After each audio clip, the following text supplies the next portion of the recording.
Muscat 22 سیاحتی کمپنیوں اور ہوٹلوں کے اداروں کی شرکت کے ساتھ وزارت ثقافتی ورثہ اور سیاحت اٹلی اور جرمنی میں سلطنت عمان کے ثقافتی ورثے اور سیاحت کے اجزاء کو فروغ دینے کے لیے موبائل پروموشنل ورکشاپس کا انعقاد جاری رکھے ہوئے ہے۔ پہلی پروموشنل ورکشاپس کا آغاز اطالوی شہر میلان میں کیا گیا، پھر روم میں، اس کے بعد برلن میں اور آخر میں وفاقی جمہوریہ جرمنی کے میونخ میں۔ پروموشنل ورکشاپس کے پروگرام میں سلطنت عمان میں سیاحت کے شعبے میں ہونے والی تازہ ترین پیش رفت کا بصری پریزنٹیشن پیش کرنا، دو طرفہ میٹنگز اور مشترکہ میٹنگز کا انعقاد، اور حصہ لینے والے عمانی سیاحتی اداروں اور اداروں کے نمائندوں اور اطالوی اور ان کے ہم منصبوں کے ساتھ کام کرنا شامل ہے۔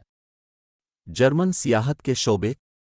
عمانی وفد اور جمہوریہ اٹلی میں سیاحت کے شعبے کے متعدد عہدیداروں کے درمیان ملاقاتیں ہوئیں اور ورکشاپس میں 270 سیاحتی اداروں نے شرکت کی۔ ورکشاپس نے سلطنت عمان میں سیاحت کے تجربات پر روشنی ڈالی تاکہ ثقافتی ورثہ، قدرتی اور ایڈونچر سیاحت کو فروغ دیا جا سکے اور یورپی مارکیٹ میں سیاحت کے شعبے کے اجزاء اور صلاحیتوں کو متعارف کرایا جا سکے۔ یہ ورکشاپس سیاحت کے اجزاء، مصنوعات، خدمات اور تجربات کو متعارف کرانے کا ایک موقع ہے جن سے سلطنت عمان بہت زیادہ ہے۔ اس سے سیاحت کے فروغ اور برآمدی منڈیوں سے زیادہ سیاحوں کی آمد میں اضافہ ہوتا ہے۔ ثقافتی ورثہ اور سیاحت کی وزارت مختلف ممالک میں منعقد ہونے والی نمایاں ترین سیاحتی تقریبات اور سرگرمیوں میں حصہ لے کر غیر ملکی سیاحتی منڈیوں میں سلطنت عمان کی پوزیشن کو بڑھانے کے لیے کام کرتی ہے، چاہے وہ نمائشوں، ورکشاپس، فورمز یا سیاحت کے پہلو سے متعلق ہوں۔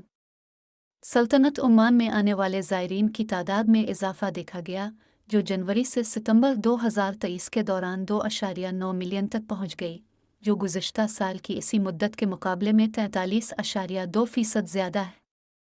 سلطنت عمان میں 3-5 ستاروں کے طور پر درجہ بندی کرنے والے ہوٹلوں نے بھی اپنی آمدنی میں اضافہ ریکارڈ کر کے 1.5670 تک پہنچایا، جو کہ 2022 کی اسی مدت کے مقابلے میں 27.6% زیادہ ہے، جبکہ ان ہوٹلوں میں مہمانوں کی تعداد 1.460 تک پہنچ گئی۔ گزشتہ سال کی اسی مدت کے مقابلے میں 29.2% اضافہ ہوا ہے۔